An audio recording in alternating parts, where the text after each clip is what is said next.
Indian navy MR में जितने भी प्रीवियस सवाल पूछे गए हैं उसको आज हम लोग क्लियर करेंगे। देखिए पार्ट 1 बाई 2 3 मतलब डेली का डेली एक पार्ट हम लोग क्लियर करेंगे इंडियन नेवी एमआर के लिए, ठीक है। ये जो सवाल है सिर्फ इंडियन नेवी एमआर के लिए, इसमें डबल एसएसआर इंक्लूड नहीं है, ठीक है। ये मत ध्यान रखिएगा इसमें डबल एसएसआर इंक्लूड है, इसमें डबल एसएसआर का प्रश्न जो है इंक्लूड नहीं है, ठीक है, उसका अलग आएगा पार्ट। तो सिंपल से आज हम करेंगे इंडियन नेवी एमआर के लिए सिंपल पेपर। चलिए मतलब प्रीवियस पेपर। देखिए आपकी स्क्रीन पे फर्स्ट नंबर सवाल है, 2020 में 39वें राष्ट्रीय खेलों का शुभंकर किसे चुना गया है, ठीक है, किसे चुना गया है। तो आपके सामने चार ऑप्शन है, राइट आंसर हो जाएगा ऑप्शन नंबर ए, यानी कि हो जाएगा क्लाउडेड लेपर्ड हो जाएगा हमारा करेक्ट आंसर, ठीक है। एक और चीज़ की अगर आपको पीडीएफ लेना है, ये जो पीडीएफ है तो इंस्टाग्राम पे जाके जरूर फॉलो कीजिएगा, इग्नोर मत कीजिएगा, इंस्टाग्राम पे फॉलो और आप टेलीग्राम पे भी फॉलो साथ ही साथ कर लीजिएगा, वहाँ पे पीडीएफ शेयर कर दिया जाता है तो जाके आप लोग देख सकते हैं। चलिए जी, सेकंड सवाल है हमारा, निम्न में से किस देश में चक्रवर्ती तूफान उस्मान ने हाल ही में सबसे अधिक तबाही मचाई है।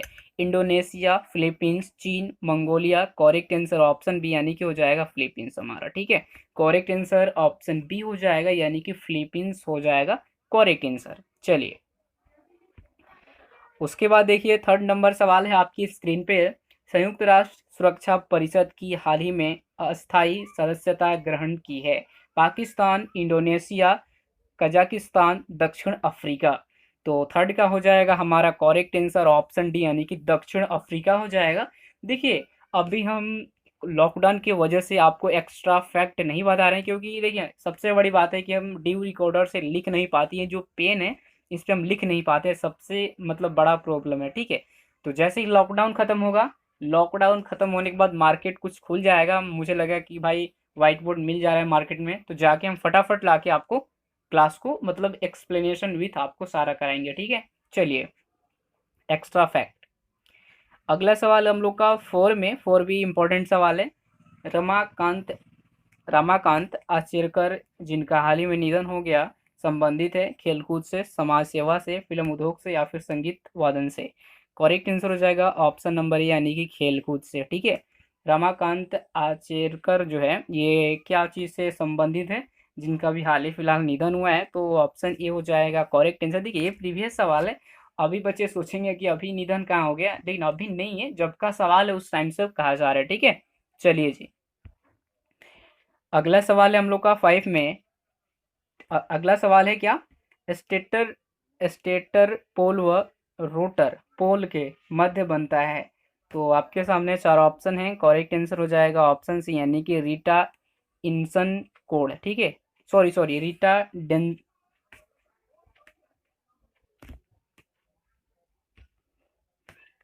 उसके बाद देखिए फाइव नंबर सवाल है आपकी स्क्रीन पे, स्टेटर पोल व रोटर पोल के मध्य बनता है। तो आपके सामने चार ऑप्शन है, करेक्ट आंसर हो जाएगा ऑप्शन नंबर सी यानी कि रीटा डेंसन कोड, ठीक है, याद रखिएगा।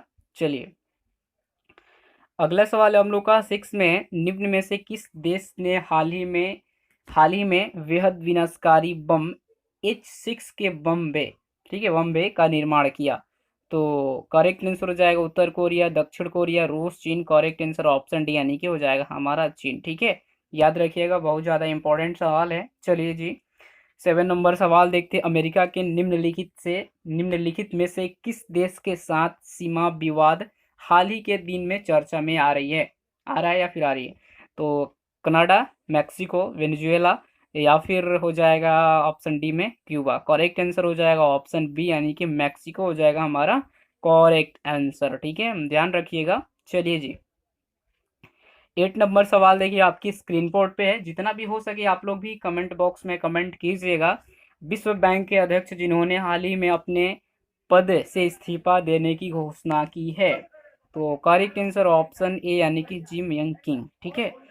तो इनके बारे में थोड़ा सा डिटेल्स देखना पड़ेगा, ये जो सवाल है एक बार गूगल पे सर्च कीजिएगा और डिटेल्स आएगा, और इनसे एक्स्ट्रा जो फैक्ट निकलेगा वो देख लीजिएगा, ये जो न्यूज़ था ये कब के था, ठीक है। चलिए, क्योंकि हम तो प्रीवियस सवाल पढ़ा रहे हैं ना, कि क्योंकि प्रीवियस सवाल में मान लीजिए कि इंडियन नेवी एमआर का जो अभी हाल फिलहाल एग्ज़ाम हुआ, तो इसमें अब मान लीजिए कि जो बच्चा का करंट अफेयर्स आया होगा तो फिर हम अगला जब आएगा, जब इसका पूरा हम पढ़ाएंगे एक्सप्लेनेशन के साथ, तो वो भी हम करंट अफेयर्स पढ़ाएंगे। जो अभी पूछा गया 19 का करंट अफेयर्स पढ़ा नहीं सकते हैं, क्योंकि भाई सवाल आया है आपका इंडियन नेवी में, तो इसलिए कहीं कहीं देखिएगा करंट अफेयर्स का भी सवाल आएगा। चलिए, उसके बाद देखिए 9 नंबर सवाल है, भारतीय रिजर्व बैंक ने भुगतानों के डिजिटलीकरण को प्रोत्साहित करने के लिए एक उच्च स्तरीय समिति का गठन किया है। इस समिति का अध्यक्ष है, तो करेक्ट आंसर हो जाएगा ऑप्शन नंबर बी हो जाएगा, यानी कि नंदन नीलेकड़ी। ठीक है, तो देख लीजिएगा। चलिए, 10 नंबर सवाल देखिए, हाल ही के दिन, ठीक है, हाल ही के दिन होगा, यहाँ पे छूट गया हमसे टाइप करने। हाल ही के दिनों में चर्चा में रहे येलो वेस्ट आंदोलन का संबंध निम्नलिखित में से किस देश से है? तो आपके सामने चार ऑप्शन है, करेक्ट आंसर हो जाएगा ऑप्शन यानी कि फ्रांस। ठीक है, चलिए, उसके बाद देखिए 11 नंबर सवाल है, जीएसटी लागू होने से राज्यों के राजस्व में आ रही है कमी से निपटने के लिए जीएसटी परिषद ने एक समिति का गठन किया है। इस समिति के अध्यक्ष कौन है? अरुण जेटली, सुशील कुमार मोदी, राजीव कुमार, अभय कांत। करेक्ट आंसर हो जाएगा ऑप्शन नंबर बी, यानी कि सुशील कुमार मोदी। ठीक है, चलिए, थोड़ा सा फैन चलाना पड़ेगा। चलिए, अगला सवाल देखते हैं। 12 नंबर सवाल में, भारत के निम्न में से किस राज्य केंद्र शासित प्रदेश में वन फैमिली वन जॉब योजना शुरू की गई है? Goa, Puducherry, Mizoram, Sikkim. Correct answer option number D हो जाएगा, यानी कि सिक्किम हो जाएगा हमारा करेक्ट आंसर। अगला सवाल है 13 में, अमेरिका का पहला फिलिप ठीक है फिलिप कोटलर प्रेसिडेंशियल सम्मान से हाल ही में सम्मानित किए गए हैं? तो Arvind Kejriwal, Xi Jinping, Narendra Modi, Donald Trump. Correct answer हो जाएगा हमारा ऑप्शन सी, यानी कि नरेंद्र मोदी जी ने। ठीक है, ऑप्शन नंबर सी हो जाएगा करेक्ट आंसर। जी जी 77 की अध्यक्षता निम्न में से किस देश को दिया गया है? जी 77 जो है की अध्यक्षता निम्न में से किस देश को दिया गया है? तो मिस्र, अफगानिस्तान, अल्जीरिया, उसके बाद है फिलिस्तीन।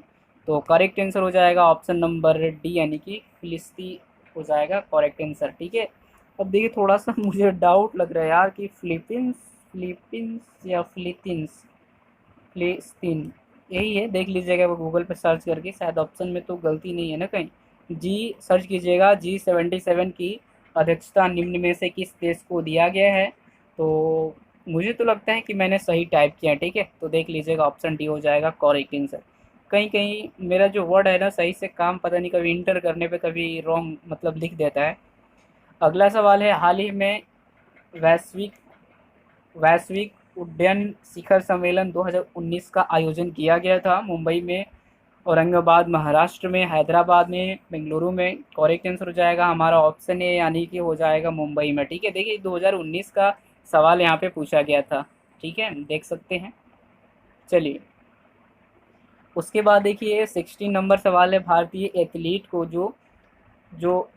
एथलीट जो प्रतिष्ठित लॉरियस वर्ल्ड स्पोर्ट्स अवार्ड के लिए नामित किए गए हैं, तो उनका नाम क्या है? तो करेक्ट आंसर हो जाएगा ऑप्शन ए, यानी कि विनेश फोगाट हो जाएगा हमारा करेक्ट आंसर। ठीक है, चलिए, उसके बाद देखिए 17 नंबर सवाल है, भारत ने यूरेनियम के यातायात के लिए हाल ही में निम्न में से किस देश से समझौता किया है?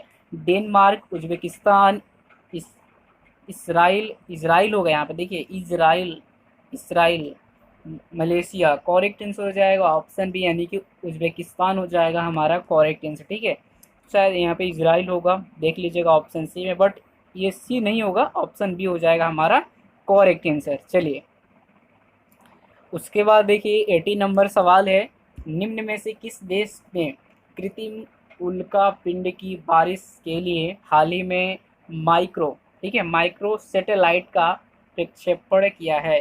प्रक्षेपण, तो भारत, यूरोपीय यूनियन, जापान और डी में चीन। करेक्ट आंसर हो जाएगा हमारा ऑप्शन सी, यानी कि जापान हो जाएगा करेक्ट आंसर। ठीक है, चलिए, उसके बाद देखिए 19 नंबर सवाल है आपकी स्क्रीन पे, तो इसको छोड़ दीजिए। ठीक है, इसको हम कट कर देते हैं, इतना मुझे इम्पोर्टेंट नहीं लगता है इसलिए।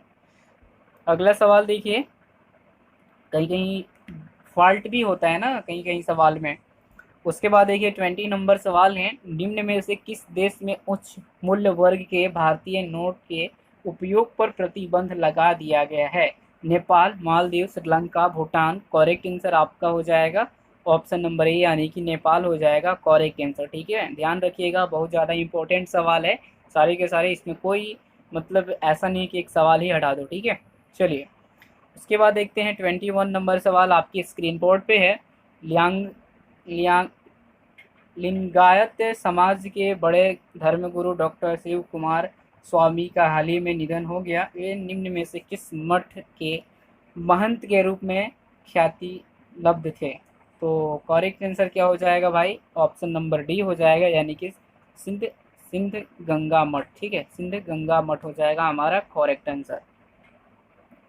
उसके बाद देखिए 22 नंबर सवाल में सार्वजनिक क्षेत्र में आईडी, ठीक है, देखिए ये भी सवाल आता है जो आईडीबीआई बैंक का अधिग्रहण किया है।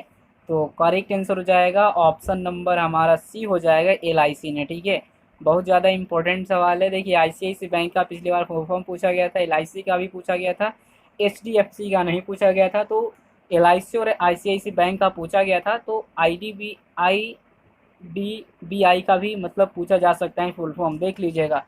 50 फुल फॉर्म्स देंगे जिसे कि आपको बहुत ज़्यादा मतलब कि जो नहीं रहता है कि 50 में से ही आपका मतलब फुल फॉर्म आएगा। ठीक है, तो देखिएगा। चलिए उसके बाद देखिए 23 नंबर सवाल है आपकी स्क्रीन बोर्ड पे। भारतीय गणतंत्र दिवस समारोह के मुख्य अतिथि साइरिल रामाफोसा किस देश के राष्ट्रपति हैं? मलेशिया, दक्षिण Africa, Vietnam, Brazil. Correct answer हो जाएगा हमारा ऑप्शन बी यानी कि दक्षिण अफ्रीका का। ठीक है, तो इस टाइप के भी सवाल एग्जाम में आएंगे और आता भी है, ऐसा नहीं कि आता नहीं है। भारतीय गणतंत्र दिवस समारोह के मुख्य अतिथि साइरिल रामाफोसा किस देश के राष्ट्रपति हैं? तो करेक्ट आंसर ऑप्शन बी हो जाएगा यानी कि दक्षिण अफ्रीका के। भारतीय अंतरिक्ष अनुसंधान संगठन हाल ही में किन दो उपग्रहों का सफल प्रक्षेपण किया है?